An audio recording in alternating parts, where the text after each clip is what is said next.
ভগবানের পুষ্প অভিষেক।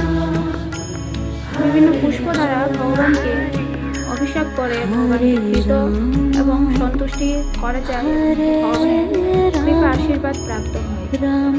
কারা কারা বাড়িতে ভগবানকে পুষ্প নিবেদন করেছেন আজ আমাদের কমেন্টে অবশ্যই জানাবেন।